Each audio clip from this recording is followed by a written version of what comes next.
Hey everyone, welcome back to What's Inside. In today's episode, this is now episode 4 of season 2, we're going to be delving into the mobile DRAM or the LPDDR2. Yeah, the LPDDR2 is the specific name of the chip that is used as the mobile DRAM in this Nokia 521 Lumia. And basically, just a short overview of what it does is it stores temporary memory, it stores data, and it's just like acting like a storage used for multitasking. We'll get more into it later, but it's pretty interesting, and I'm pretty excited to get into it. This is Josh. And this is William. Welcome to episode 4 of What's Inside, the mobile DRAM. Okay everyone, this is the mobile DRAM, and so all smartphones run on DRAM, and when you open an app, play music, scroll a web page, or even watch a video, the content and the code aren't directly accessed from the flash storage. That would be too slow. Instead, everything is loaded into RAM. Then it is processed by the SoC, and the RAM is the workspace of the phone. It's fast, dynamic, short-term memory that gets cleared on shutdown. And so basically, the anatomy of this DRAM is, okay, so like I said before, the type of it was the LPDDR2, which is short for the low power DDR2. And basically, the DDR stands for double data rate, which means 2 data transfers per clock cycle. And it's also the version 2, so it's the 2nd generation mobile memory standard.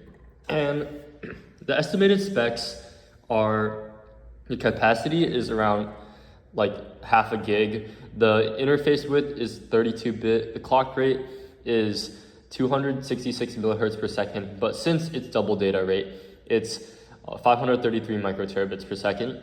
And the peak bandwidth is 4.3 gigabytes per second, while the I/O voltage is 1.2 volts compared to the 1.8 volt desktop DDR2. And this RAM isn't socketed or removable. It's soldered directly onto the SoC beneath it via micro solder balls in a POP configuration. So how does the POP work?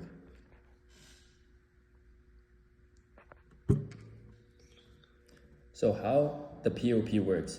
So why is the stack RAM on top of the SoC? So for 4 reasons. Firstly, the signal integrity. It is the shortest possible trace length, which means that there is faster communication. The second is power efficiency. It is reduced inductance / capacitance in the bus. The third is board area, which saves precious PCB real estate. And lastly, the thermal efficiency allows the heat to dissipate into shared shields. The structure of it basically is the PCB on the bottom, then the SoC chip on the top of the PCB, and then there are the solder balls that connect the RAM chip to the SoC chip. And yeah, this dual reflow process is super sensitive. So basically, a small misalignment can lead to a completely dead board. As for the electrical operation of this DRAM, it's synchronous. It operates in lockstep with the clock signal generated by the SoC's memory controller. It's also dynamic, where each bit is stored as a charge on a capacitor, which leaks over time and must be refreshed every 64 milliseconds.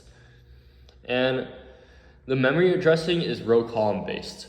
Internally, DRAM is often organized into banks, often 4 to 8, then rows, 16,000 to 64,000, then columns, 128 to 1,000 columns. And each app may be assigned to different memory regions, which are all handled by the OS's virtual memory manager. So what actually lives inside of the RAM? So there are a couple of categories, such as the OS kernel, and an example of it would be the Windows Phone System code.